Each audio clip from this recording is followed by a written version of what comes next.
1 February 2024 रोजी केंद्र सरकार बजेट सादर करणार आहे। अर्थमंत्री निर्मला सीतारामन यांनी स्पष्ट केलंय की हे बजेट वोट ऑन अकाउंट असेल। 2019 मधील मोदी सरकारने सादर केलेला अर्थसंकल्प पाहता या बजेटमध्ये देखील काही घोषणा होण्याची शक्यता आहे। या बजेटकडून करदात्यांना कोणत्या 3 मोठ्या अपेक्षा आहेत त्या व्हिडिओतून जाणून घेऊया। जुनी कर प्रणाली कायम ठेवावी। जुनी कर प्रणाली म्हणजेच ओल्ड टॅक्स सिस्टीम कायम ठेवावी अशी करदात्यांची मागणी आहे।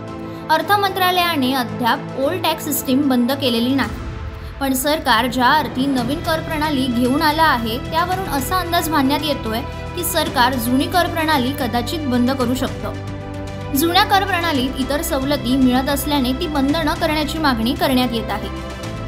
8 लाख रुपयापर्यंतचे उत्पन्न करमुक्त करावं। अनेक नोकरदार करात मोठ्या बदलाची अपेक्षा करतात। त्यांना कर प्रणालीत मोठा दिलासा हवाय। सरकारने कर रचनेत बदल करावा। 8 लाख रुपयापर्यंतचे उत्पन्न करमुक्त करावं अशी मागणी जोर धरते। ATD ची मर्यादा वाढवा। करदात्यांची मागणी आहे की कलम ATD अंतर्गत मेडिकल इन्शुरन्स प्रीमियममध्ये कपातीची मर्यादा 50,000 रुपये करण्याची मागणी करते। सध्या ही मर्यादा 25,000 रुपये इतकी आहे। ही मर्यादा वाढल्यास करदात्यांना अतिरिक्त लाभ मिळेल, त्यामुळे त्यांचे करमुक्त उत्पन्न वाढेल। 16 जूनपर्यंत कार्यकाळ। सध्याचा लोकसभेचा कार्यकाळ 16 जून रोजी संपत आहे। लोकसभा निवडणुकीच्या घोषणेपूर्वी 17व्या लोकसभेचे शेवटचे सत्र होते। 2019 मध्ये लोकसभा निवडणुकांची घोषणा 10 मार्च रोजी करण्यात आली होती।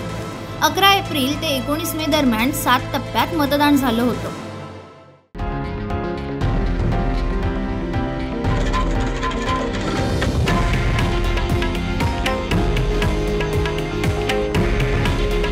हे आहे देशातील नंबर 1 न्यूज नेटवर्क आणि आपण पाहत आहात TV9 मराठी।